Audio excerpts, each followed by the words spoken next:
Good morning, good afternoon, and good evening, whenever or wherever you're watching or listening. This is the Awesemo NHL DFS Strategy Show, and I'm your host, Michael Clifford, a.k.a. Slim Cliffy, joining me for the next hour to let me know just how much Trevor Zegras is too much Trevor Zegras on tonight's slate. Our single entry assassin, Mr. Joshua Harris. Josh, how you doing today, buddy? Doing pretty good. Whoa, dog's going nuts under my chair. It's a nice slate. We had a couple of games canceled, so it's down to 7. That's my favorite for one lineup. You know, you don't have to make too many ridiculous hard cuts, but 7 games in MME paradise is a great day for GPPs. There's a 300Q, I think, that just filled. So congrats, Jake. Oh, he's not even in it, so that joke failed miserably. But I am excited for this one. Yeah, I do like these 7-game slates because, you know, with a lot of the cancellations and stuff we've had in the past, there have been a lot of like 1-game, 2-game, 3-game slates, and then they'll just throw us like a 12-game slate every once in a while. So it is nice to kind of get back into these little medium-sized slates. Welcome everybody to the show. I see some people in chat having a good time already. Thank you very much to Yahoo Fantasy for being our sponsor. They've been our sponsor all season long and have been very good to us. If you're new to DFS and you want to get your feet wet a little bit, we do have a giveaway through Yahoo we'll talk about a little later in the show. Let's just look over this slate real quick. Just as an overview, you talked about how there was 1 game canceled, Carolina, Philadelphia. A lot of people are upset about that because Philadelphia has a full lineup ready to play, and Carolina, their opponent, is not that far removed from playing with like 2 or 3 NHLers in the lineup. So there's some Carolina fans that are very unhappy, let's say, but there are some there are some big totals here tonight. Florida has a big total. Tampa Bay has a big total. Colorado, depending on how you view it for the road, that's a pretty big total. So there are some monster totals here for a 7-game slate. Now, I know you're not going to give away your lineup and everything here tonight, but I might. Yeah, you might. I mean, we do that from time to time, actually. But here you have, let's just take the 2 eyes totals. Florida, Tampa Bay. One is a 3.9, one is a 3.8. Obviously, you can't stack both. If you're a single lineup guy, how do you go about making those cuts when it kind of seems like you have 2 situations that are very similar? Yeah, I mean, it's tough. I'll just lean towards the home team tonight in the Panthers, and we'll get to that game when we get to it. But there's just many factors at play. They got a bigger total. Their top line has lower ownership. They're playing a Canucks team who hasn't played since New Year's Day, and that's just going to be a mess. Like, I feel like not that like the Sabres are a better team, because they're definitely not. I just feel like they take less penalties. The Canucks always get into these like high shootout games. I don't know. There's just many factors at play. Ownership, if you're at home, you know, totals, power play opportunities. Like I think the Panthers have a better power play spot there. They generate more shots at 5-on-5. Canucks being off for 11 days is a big factor, because we've seen these teams come back from these 10-day breaks and just get lit up. They score, but they also just don't play defense. So lots of factors, but I think the main thing is matchup, ownership, power play, and I think that lines up better a little bit for the Panthers. Yeah, matchup and ownership, and it's something we talk about how ownership can be overblown, but it is a good tiebreaker for those types of situations where maybe you're thinking a coin flip between Florida 1 and Tampa 1.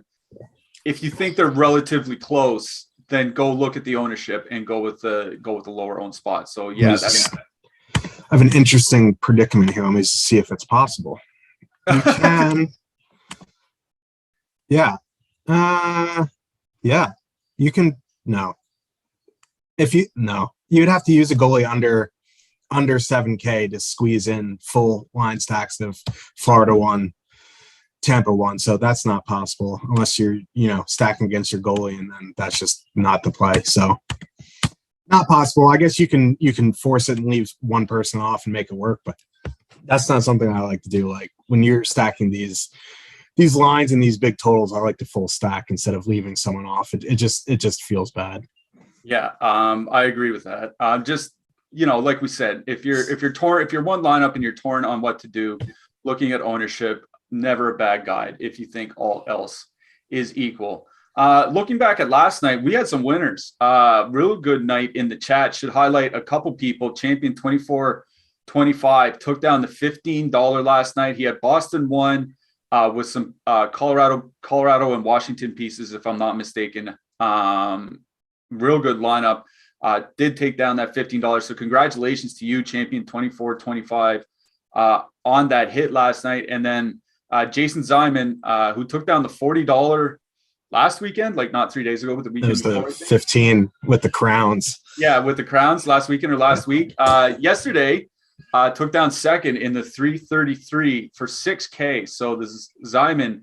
Been on a nice little streak here. Champion 24-25, taking down the $15. It was a good night for Awesemo subscribers, for Awesemo watchers. Let's hope we can have another good night here tonight. Before we get too much further, if you guys could throw us a like and a subscribe. I see about 25 thumbs up and about 75 people in chat. So I need about 50 of you to click those thumbs up if you could for us. And click that bell if you want to get alerts when we do go live. We have shows pretty much all day long, whether it's during the day or on the weekend. I think things might slow down eventually once NFL is done. But we do have lots of shows. Obviously, golf is getting off the ground and all that. So click that alert. And you should check out what we have for free up on the site today. We usually have some of our free premium tools and data up on the site, today being no exception. We have our NHL player projections. So if you want to check out the projections of any of the players we talk about, our projections are up on the site for free.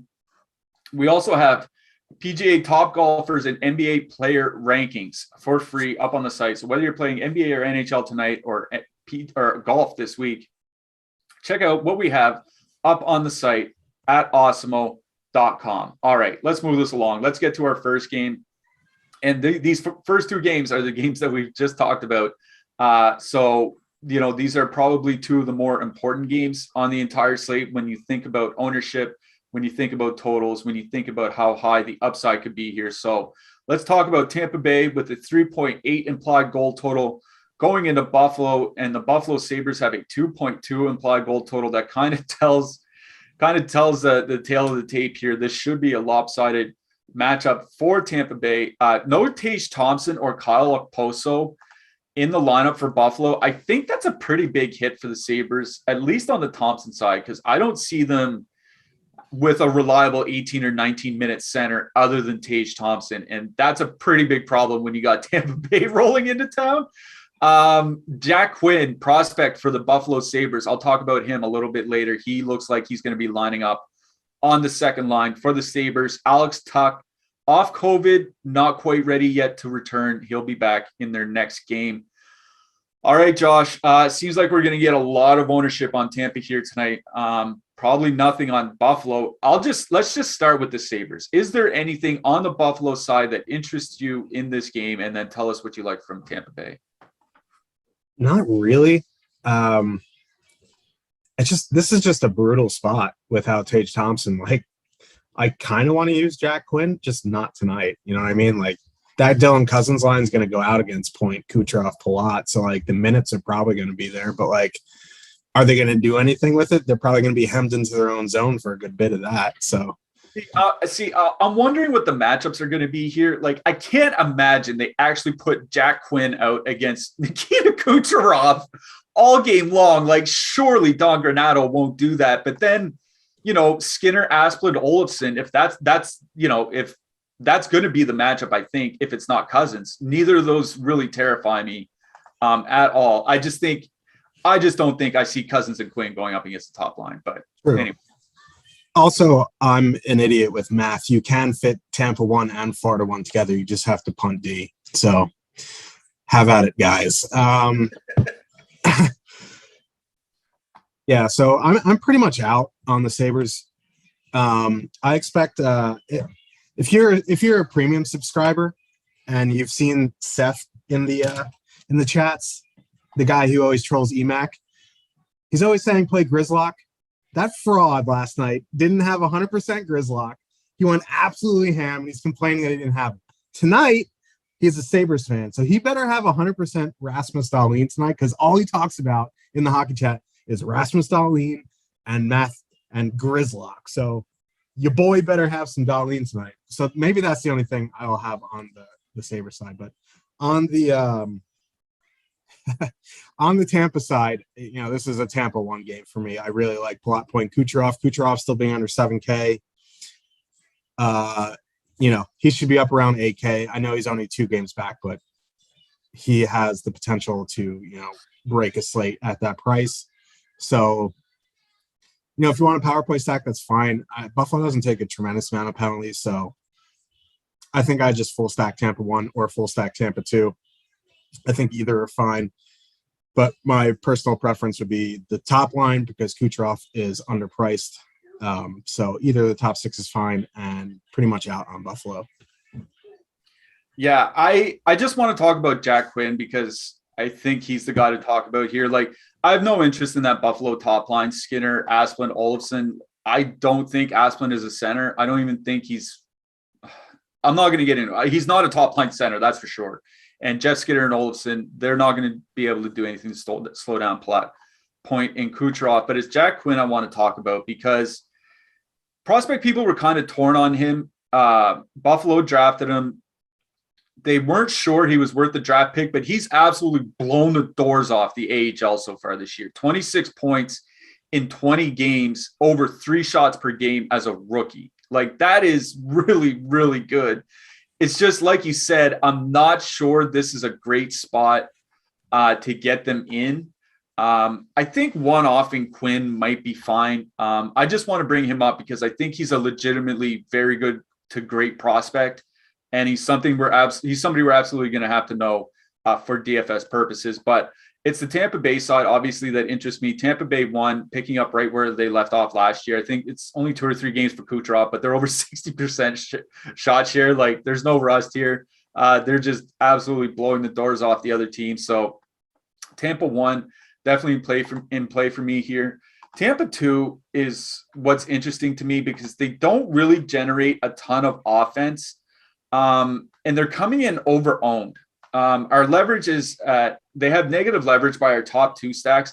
And like I said, they just don't generate a lot. Like, I'm talking like 53, 54 shot attempts per 60 minutes, under 30 or right around 30 scoring chances per 60 minutes, which isn't that great for a scoring line. Like, I think they're fine because it is a pretty good matchup for them. It's just, if you're going to tell me take the line with positive leverage, which is Tampa 1, or negative leverage, which is Tampa 2, I'm going to take the one with positive leverage, which is Tampa 1. So yeah, Tampa 1 for me in this game. You want to play Tampa 2, no arguments there, but not for me. On the blue line, Zach Bogosian back for Tampa. I don't know what that's going to do to their minutes. I wasn't super excited about playing the Tampa D here anyway, but they are cheap. It's just, I worry about peripherals, right? Like, I wouldn't expect a lot of shot blocks and stuff like that in this game. What do you think about defensemen here? Yeah, I mean, like, it depends where Bogosian is. Because if he goes up to, like, with Hedman and the third pair is Ruda foot, like, they're just not going to play. So, like, you can expect, like, Sergachev at 3,900 to play over 20 minutes. And that is kind of interesting because he does see secondary power play time. And he has the ability to score, unlike, Chernak can score, but if you tell me who's more likely to score a goal, Sergachev or Chernak, you're going to say Sergachev every time. So I think at 3,900, he's fine. And then on the Buffalo side, like, if you want to min price punt Henry Jokiharju, his minutes have been up. I guess that's fine, but I think I'm going to look elsewhere. Yeah, I'm glad you mentioned Jokiharju and I hate to say this because I like Jokiharju as a player. He's the Eastern Conference Mikey Anderson. Like, this guy's playing 24, 25 minutes a night with like 1 shot per game. It is embarrassing. And I hate it because I thought he was a really good prospect and loved that trade for them. And like, he's playing fine with Dahlin. I just don't know if there's much fantasy value there. So yeah, I think Sergachev is just fine. We'll see in warmups. On the in goal, you mentioned Ukko-Pekka Luukkonen, 6,900. 6,900 at home. He is a big dog. I mean, I think in your 150s and stuff, it's fine. Like, I'm probably 20 maxing tonight. I don't even think I'll have him in 20 max. Yeah, because the thing with, like, playing a goal against Tampa is, like, he can give up 5 goals on 23 shots. Like, you mentioned your concerns with Tampa too, and that's like the whole team outside of the top line. You know what I mean? They could have 24 shots tonight and score 5. So, and only allow like 20 in return. Yeah. That's why Vasilevsky might not be a very good goalie here tonight. All right, let's get to this next game. This is obviously another very important game to talk about. Vancouver, 2.6 implied goal total going into Florida. The Panthers have a 3.9 implied goal total. As Josh mentioned earlier in the show, this is Vancouver's first game in 10 days because of all the pauses. And as we've said often this year, and we'll have to keep saying, I guess, through the rest of the season, teams that have teams that have 5 or more days off just come back rusty in general. Not every team does. In general, teams coming back after a long layoff are rusty. They play pretty high event, but they allow more goals and things like that. So I think this could be kind of a steeplechase both ways. Like, I think you might see a horse race up and down the ice. So I think there could be some stuff to like on the Vancouver side here. What do you like in this game, Josh? Yeah. Well, first of all, I like, it's a broken record, but I like the top 6 of Florida. I'll just start with them. Reinhart being up with Barkov and Verhaeghe, in a small sample, they have really bad numbers, but it's only 22 minutes. And I think it was right before Barkov got hurt too. So you can't really take much there. Like, Barkov's an elite center. Reinhart's a really good winger. Verhaeghe, we've talked about how good he is, actually is. I don't know how that translates into DFS, but he is a very good player. So I think, Florida 1 is definitely in play tonight. One of my favorite lines. They're coming in around 10%, which may be a bit low. Maybe they come in 12, 13, 14% at the end of the day, but it's a good matchup. There isn't a matchup on Vancouver that worries me. They haven't played in, they've played one game in the past 2 weeks. So I just think I prefer Florida 1 to Florida 2, just because, Sam Bennett is back. He's down to 6K, which is nice, but he's not on the top power play, I don't think. I think they split up their power play units, which is a bit funky. Duclair and Huberdeau are on the top power play, but if Florida 2 is fully correlated, I think I'd have more interest. But, you get Barkov with Reinhart in power play 1. Verhaeghe's not going to kill you at 4,300. So I think that's where I prefer to go. I would imagine they're going to get Miller Besser, but, the matchups don't matter. So Florida 1 for me, if you want to play Florida 2, I think that is perfectly fine. You want to go down to Florida 3 in these high totals? Florida 3 looks like they're going to be over-owned a little bit. Lundell, Vetrano, 2-man. I was kind of eyeing them for a power play stack or something like that, but they're coming in around 5%. Maybe I still do it because they're correlated on power play 2 and they're 6,600 for the 2 of them. But, I wasn't expecting 5% ownership there. So maybe I come back to them later. See in their next ownership run. On the Vancouver side, there's 2-mans that I like. I don't know if I'd full stack anything. A Miller Besser, not a great matchup, over-owned. Pettersson Hoglander, cheap, not a great matchup, about where they should be in ownership. And then it depends. I don't mind Horvat Garland tonight. They're cheap for the 2-man, but they're going to avoid Barkov. They're probably going to avoid Bennett. So they're going to get the Bob 6 to the Panthers. We've seen Bob give up goals. This is probably going to be a high event game. At 3%, I do really like Horvat and little boy shooter Connor Garland. So that's probably the 2-man that I'm going to go to on the Canucks. Little boy shooter. Is that the cousin of Small Goals Boy over in Montreal? That's his uncle. Okay. All right. Fair enough. It's the Vancouver side that I want to talk about before anything else. And it's because of Bo Horvat and Connor Garland. They've been Vancouver, obviously it's a tale of 2 seasons before Bruce Boudreau and then after Bruce Boudreau, BBB and ABB. Garland and Horvat over the entire season, we're talking nearly 200 minutes together. 52% shot share, that's not great. 52% scoring chance share, it's not great. But those are good numbers on what was a horrific Vancouver team through the first 2.5 months of the season. So, and, generating above average expected goals, scoring over 3 goals per 60 minutes. And you talked about that Florida third line. Yeah, they'll probably be fine offensively, but Lundell, still a rookie. Vetrano, not good defensively. Max Mammon, not good defensively. if there's a line that can be had for Florida, I think it's a third line, and that's why I like Horvat and Garland tonight. Just, a little two-man from them. I'm going to have some Vancouver here in this matchup. I don't really I see them coming in over owned by our top two stacks, but it's not really that bad. They're coming in at 2.5% ownership. So I'm in on Garland and Horvat here tonight as a little two-man. I'm going to have some of them. But it's Florida 2 that I really want to surprise. I want to talk about Florida 2. Huberdeau, Bennett, and Duclair. I don't know if Duclair is necessarily I think Duclair is better on the top line with Barkov, and Reinhart's better on the second line, but it doesn't mean it's bad. And they're going to go into that Vancouver second line, that Pettersson Hoglander line. That line has terrible numbers this year. Break even by shot attempts, but 35% expected goal share, 36% scoring chances. That's the matchup Florida 2 is getting. That's the matchup I want to attack. So Huberdeau, Bennett, Duclair, two-man them, three-man them, do what you want. I really like that trio from Florida here. If you want to go to the top line, absolutely no problem. I wrote up Alexander Barkov in the Power Plays article. In fact, he's shooting over three. He's taking over 3 shots per game. The duo of Reinhart and Barkov scoring 3.4 goals per 60 minutes. That top line is just fine. It's just for me personally, I'm going to focus on the second line. And I also like Horvat and Garland kind of as a little two-man down on the third line for Vancouver. I think you can get away with Miller and Besser. Miller and Besser have generally been good together. The problem is I don't think Podkolzin's very good. I think Podkolzin could be something like what Besser is, but he's nothing more than a shot bot right now. So there's really only one good defensive player on that top line. So yeah, back again, the entire Florida top 6, but I do like Florida 2 the most. Horvat, Garland on the Vancouver side. On the blue line, Mackenzie Weegar, 4,900 on DraftKings. He's in my Power Plays article.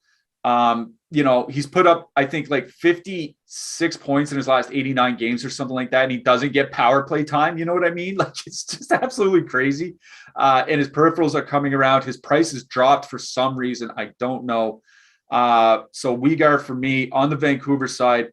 I don't really see a whole lot that interests me. I think Myers and OEL are too expensive.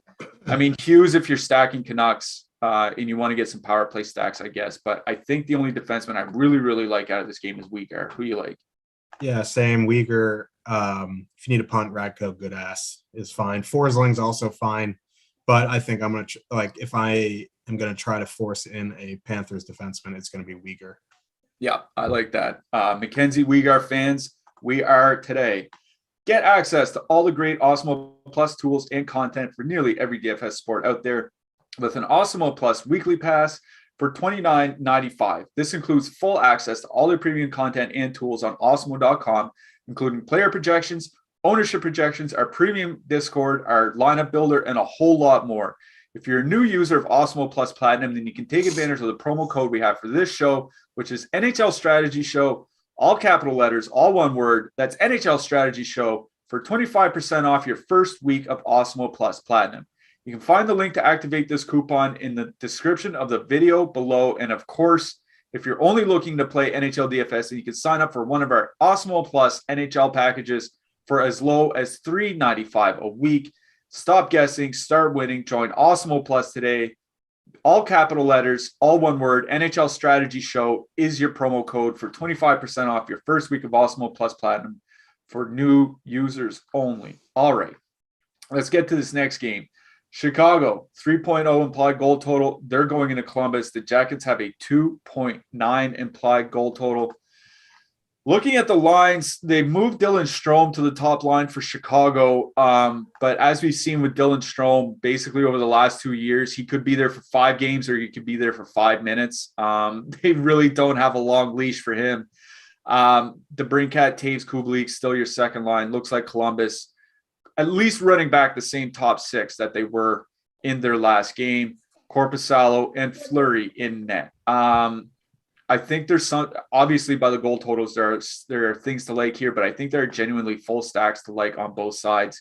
as much as we don't like the full stack Chicago. What do you think here, Josh?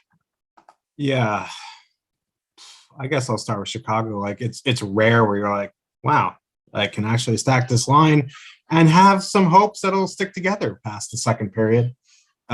So that line is DeBrincat, Taves, Kubalik. Probably going to get Sillinger, Bjorkstrand, Voracek.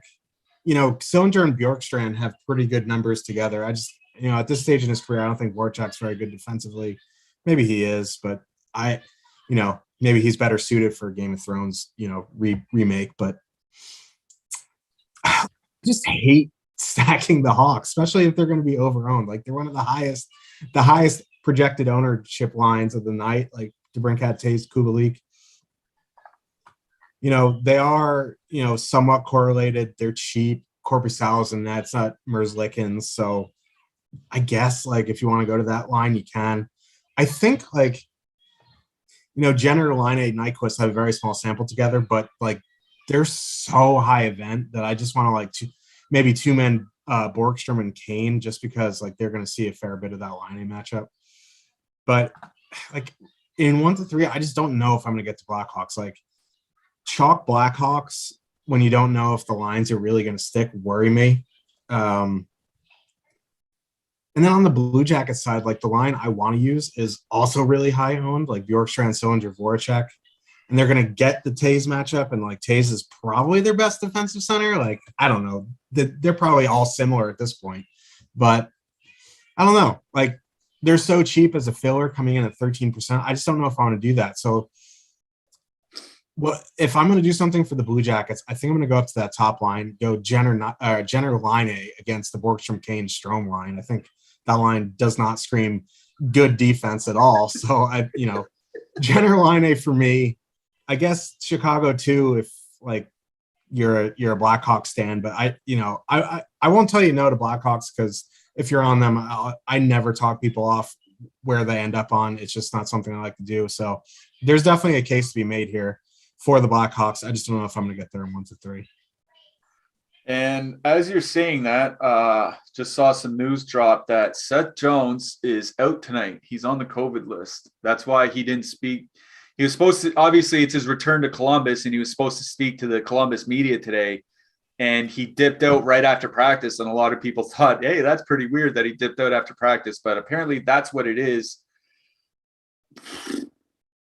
That really does change things because, like, I know we make fun of Seth Jones and his value and how there's nobody else that can do what he does on that team. Like, just look at their blue line. Like, I like Connor Murphy, but he's not a puck mover. Calvin DeHaan is not a puck mover. Ian Mitchell and Riley Stillman, maybe, but are they going to step in and play 27 minutes tonight?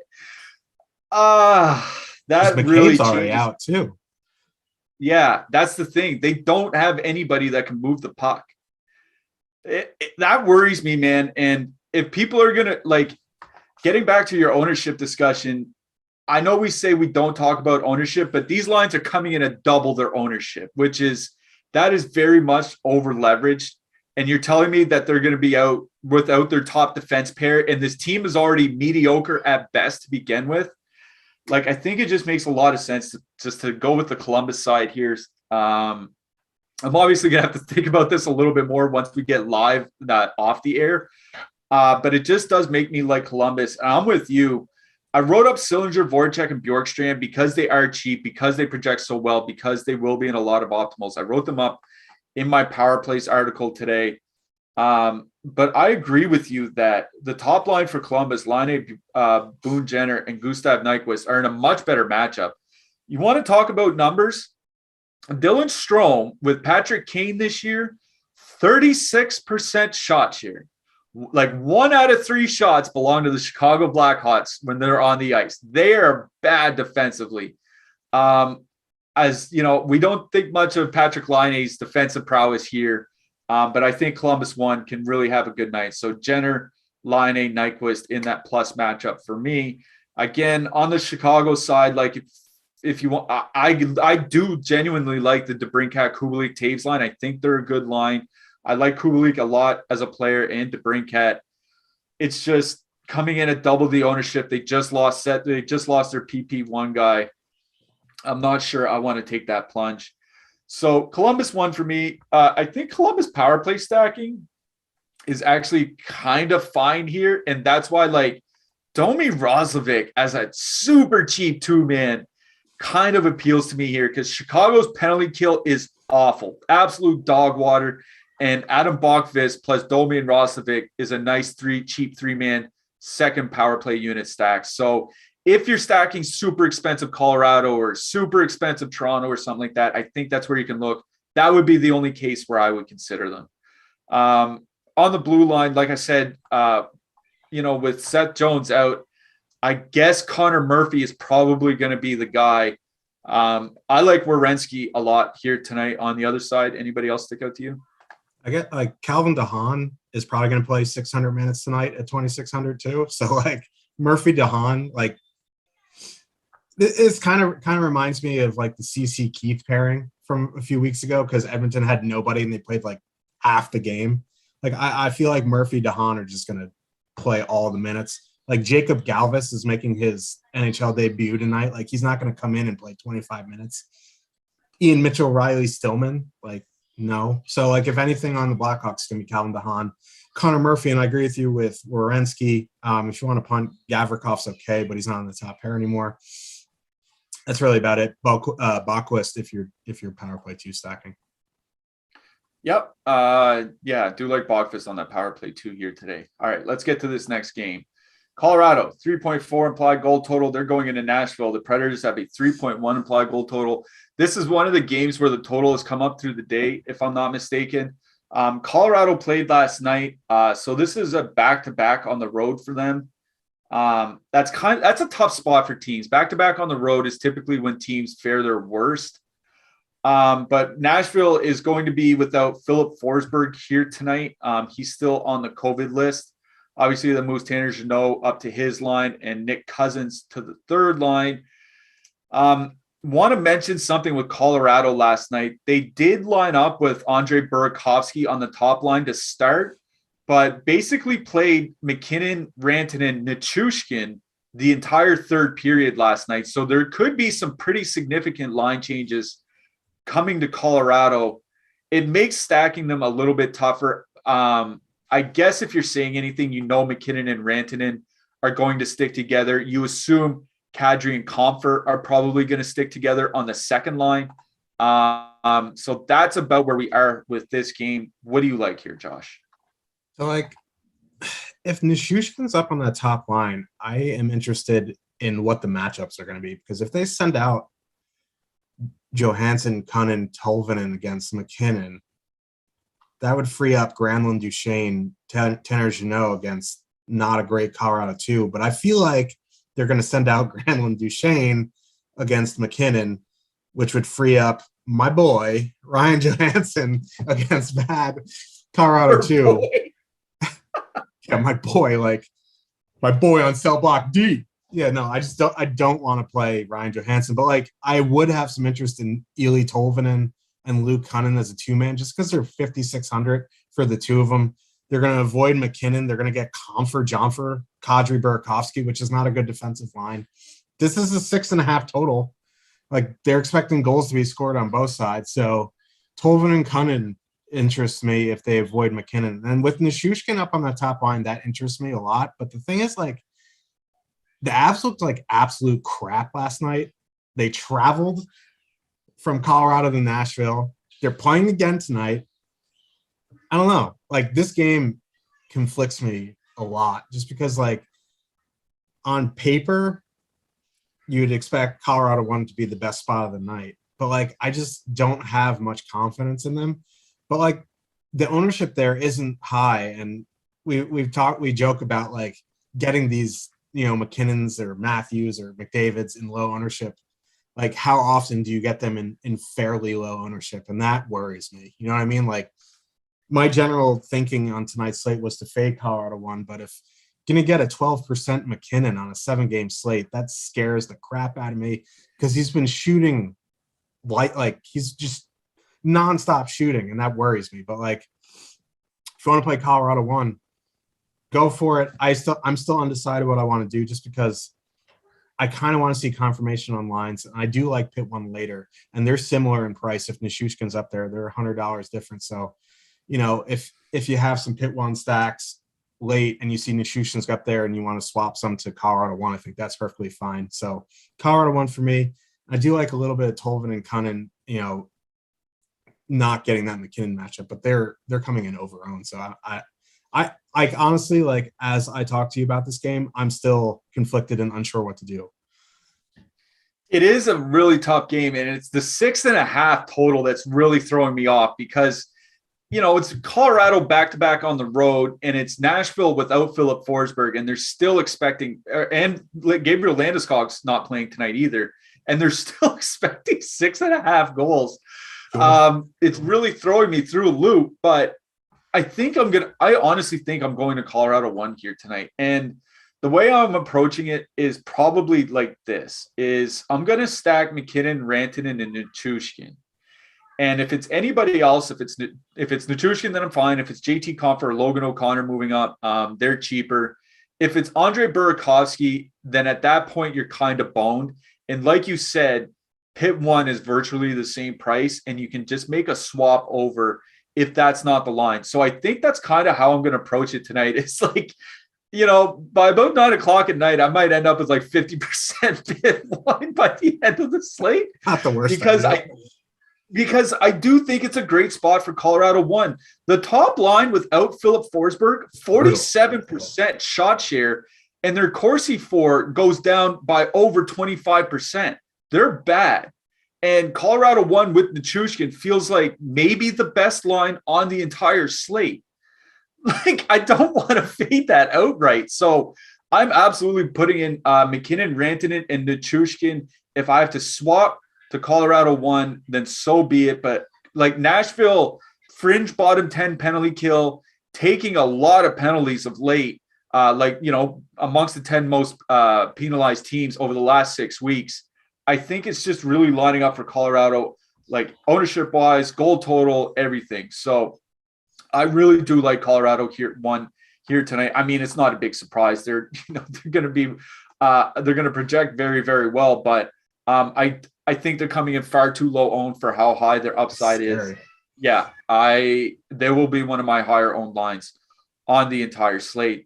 Colorado 2 is interesting because I don't think much of JT Compher. And if Nichushkin were to be on that line, I might play them. Burakovsky's probably going to be on that line. I might play them.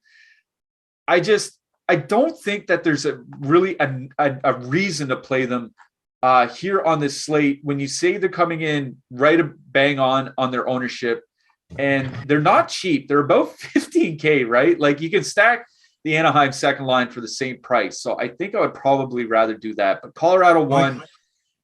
The Rigel line actually hasn't been bad defensively. No, that's the thing. Is like they've improved over the last few weeks. I honestly think my favorite line in this whole game is Colorado 1. I think you can dip down to some Nashville 3 if you really, really want to, just a super cheap 2-man of Sissons, Cousins, something like that. If you want a game stack or if you want to get in expensive Toronto or whatever, that's where I would look. But I love Colorado 1 here tonight.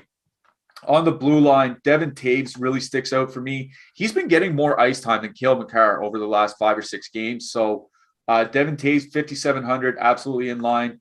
Roman Josi, 7,500. That feels expensive, but I also feel like if they generate offense tonight against Colorado, he's going to be a big part of it. So what do you think here, Josh? Yeah, this is a Josi game, and I know Jake's excited, but I'm also excited because, I don't think he's going to hit 17% like we haven't projected. I think he's going to be lower owned because a lot of people are going to play some expensive stacks. I do really like Josi.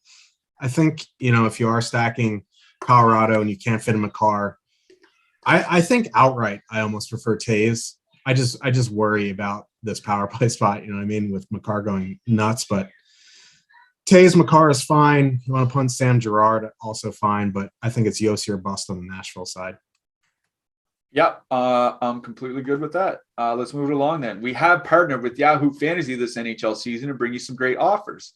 Check out our exclusive limited time offer, which gets you 1 free month of Awesemo Plus Platinum. To qualify, you need to be new to Yahoo. Sign up for an account via the link below. Deposit and play. That's it. Yahoo will send us your name after you've played in your first paid contest, and we will reach out with your coupon via email. If you need immediate access, email support@awesemo.com and we'll get you set up right away. You can also claim a free $10 of site credit by clicking the link in the video description below, and that can be used to enter any Yahoo contest, including the $75,000 NBA Tuesday Night Baller and this weekend's $500,000 NFL Wildcard Ballers. Make sure to use our DFS tools and projections designed specifically for Yahoo to give yourself the best shot at winning big. Yahoo first-time users, I cannot recommend this enough. It's a great spot to get your feet wet if you're just getting used to DFS in general, NHL DFS specifically. All right, next game, Toronto, 3.0 implied goal total going into Vegas. Vegas also has a 3.0 implied goal total. Andre Kasha up to the top line with Austin Matthews also to the top power play unit. I didn't have anything from this game in my power plays article this morning, but there's one spot that kind of sticks out to me. I want to see if you're on the same side here. What do you like here, Josh? So, I don't think I'm going to be on the spots that people expect me to be on. I think people are going to be on Toronto 1. And I'm not really going to be on Toronto 1. That's where I am. Okay.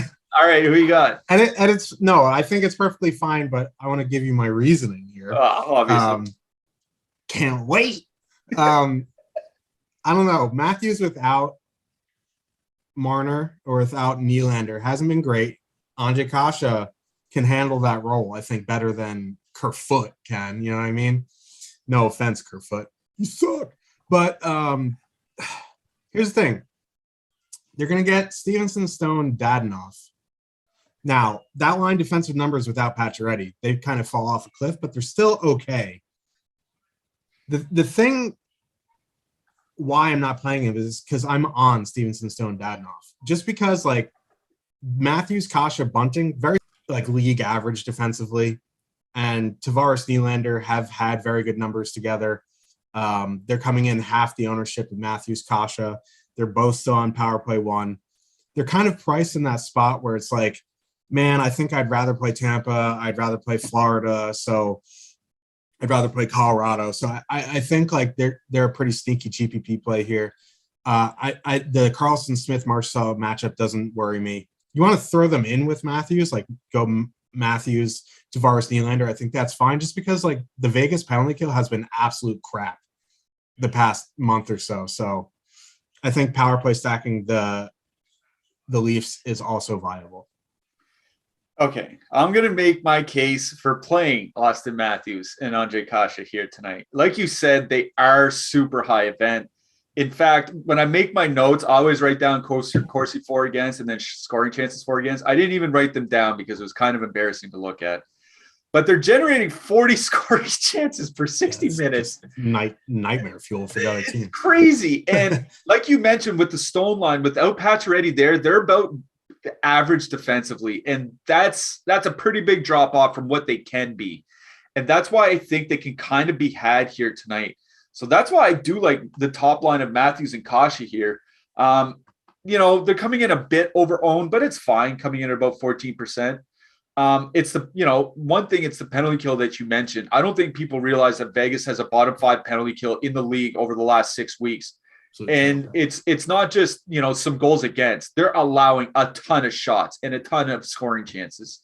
Toronto has one of, if not the best power play in the league. In fact, I edited an article at a different website today for somebody, and they said, since November 1st, Toronto's power play is 37.5% success rate. What are we talking about here?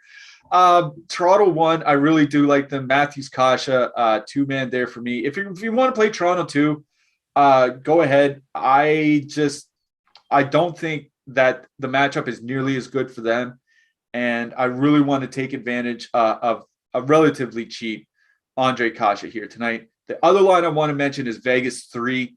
Small sample, only 50 minutes, but they've been absolutely blowing the doors off the opponents. 71 shots, defined big by the number of players in the contest. And you can win a free month of Awesemo Plus Platinum by getting into the Awesemo Hall of Fame. And this is how you can do it. You download the Awesemo avatar from awesemo.com/avatar. You place in the top 3 of a contest with at least 5,000 contestants. And then you tweet those wins to the Awesemo Hoff account on Twitter. That's Awesemo HOF. And you can win a free month of Awesemo Plus Platinum. But be warned, you can only win one free month per year. You can't keep winning free months. You see 4K from It's Jay Hay, top 3 playing some NBA. You see Jorcam playing some NBA as well. You see tennis. I think this is our first tennis screenshot of 2022. Street took down first for 1K playing some tennis. Then, of course, our buddy Ship My Money took down 70K in NFL on the weekend. So congrats to him as always. And then Jordan Lockhart has been crushing. PGA has been crushing just about everything, it seems. So good on him for winning that 20K. But if you want to get into the Awesemo Hall of Fame, that's how you do it. Win or place top 3 in a contest with at least 5,000 contestants, and then you let us know. All right, let's get to this next game. We have 2 games left. One, Pittsburgh 3.0 implied goal total going into Anaheim. Anaheim has a 2.6 implied goal total. Evgeny Malkin is back, baby. 5,000 on DraftKings. I think he's 5,900 on FanDuel, so reasonably priced. But as I wrote in my Power Plays article this morning, his ice time took a big drop last year, and with it, his shot rate. If that persists, this isn't the guy of 3 years ago, and $5,000 would be fine. But if it doesn't persist and he reverts to the guy of 2 years ago, $5,000 is far too cheap. So where do you stand on this game, Josh? I'll start with the Ducks. So what the Ducks do at home is send out Lundestrom, Grant, Silfverberg against top comp. Why? I don't know. But that frees up, like, that's going to free up, Zegras, Raquel, Sonny Milano to go against that Malkin, Carter, Kapanen line. And, like, I just cannot imagine Malkin, Carter, and Kasperi Kapanen be a good defensive line. On top of that, the Zegras, Raquel numbers with Milano, just ridiculous. They're coming in around 3%.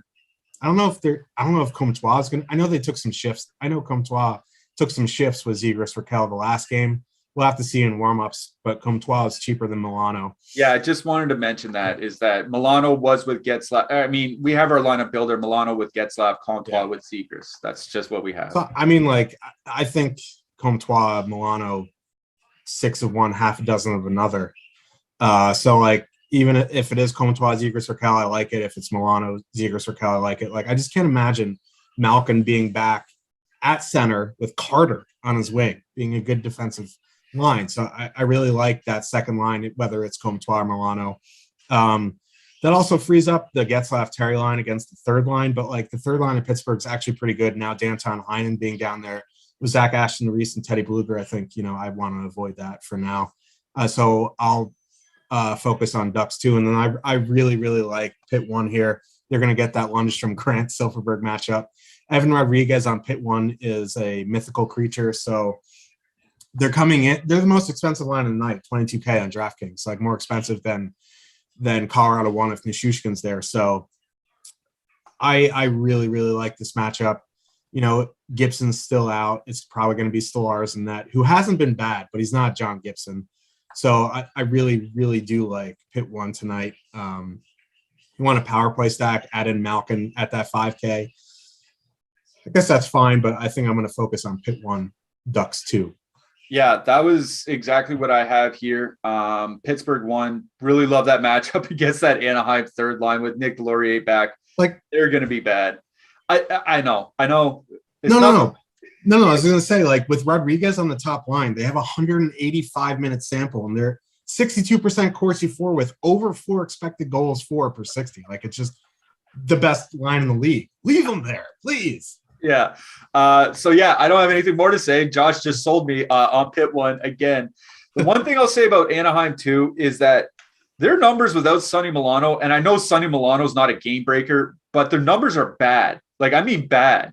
And I think, maybe is it some sort of chemistry thing? Because Zegras and Milano played pretty much the entire season together, right? Like, is it hard for Zegras to get accustomed to a new winger? So that's the one thing hesitating me on Anaheim too. But yeah, I do love Pittsburgh 1 here in this game. All right. We have one more game to get to. We have a few more minutes to get to it. Just want to remind everybody, we have some more shows coming up after us. We have the Yahoo NBA show coming up with McCarthy and LaMarca, and then the No House Advantage NBA strategy show with Eitan and Terry. And then at 5 Eastern, our NBA double dose starts with a deeper dive and then live before lock. Once again, just want to thank Yahoo for being our sponsor, been very good to us. Check out the giveaways they have below. All right, Detroit, 2.5 implied goal total going into San Jose. The Sharks have a 2.9 implied goal total.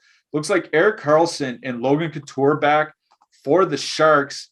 And they're putting Jonathan Dahlen and Noah Gregor on Couture's wings. And I wanted to mention that. Yeah, I wanted to mention that because Gregor and Dahlen have actually been good together this year. 59% of the scoring chances, generating 62 shot attempts per 60 minutes. You throw Logan Couture in there, and they're probably going to get second-line matchups. And Dylan Larkin's not playing tonight, which means Robbie Fabry's up on the top line, which means that second line for Detroit is just worse and worse. In fact, the top line from Detroit is nothing now, I don't think. I don't know. I'm going to say the same thing that you might have said with Florida. I just like the top 6 here. I'll let you pick out which one we should play. Yeah, I mean, Fabry up with Lucas Raymond Bertuzzi, they have a small sample, but they're not good. They're barely at a 40% shot share. Hurdle and Meyer have redonkulous numbers together. Alex Barabanov can go back to like the ECHOAHL, whatever minor league that is. Like, he does nothing for me. But if you want to go Hurdle, Meyer, Carlson, I think that's fine. You want a full stack, that's fine. I don't think with Couture back, like, Barabanov is not even on the top power play anymore. So, like, what's he even doing there? The second line, Couture, Dahlen, Gregor interests me because they're super cheap, and now that second line is going to be Pius Suter, Philip Zadina, I think Giovanni Smith, and that's just going to get run over. I think Sam Gagner even got moved up there in the last game. Sam Gagner, but like it wouldn't make a difference. Yeah, so like I'm interested to see ownership on that second line. Obviously, the Couture news coming back, dropped right before the show, so we haven't had an update with him in the lineups yet. So I think they're going to be a pretty popular filler, but it's an elite spot. Couture, Dahlen, power play 1. So if you're spending up, Sharks 1 makes some sense. If you need a filler, Sharks 2 makes some sense. I guess, like, the Sharks aren't great defensively, but like these lines just not in, like, I just can't do it. Yeah, there's nothing for me on the Detroit side. Like, if you wanted a one-off Robbie Fabry because he's fairly cheap and probably should play like 20 minutes, I guess that's fine, but that's about as far as I'll go. San Jose, I still do like the top line, even with Barabanov there. I think Fabry just makes Detroit 1 like abysmal defensively. So I think people might chase that filler stack on San Jose 2. So I will go to San Jose 1. That'll wrap it up for today's show. Josh, I'm going to ask you for your hat trick picks and your goalies. My hat trick pick is Evan Rodriguez, and my goalies are Alex Nedeljkovic, UC Saros, and Jack Campbell. Who you got? I like those goalies as well. I think you can throw – who was I throwing in there?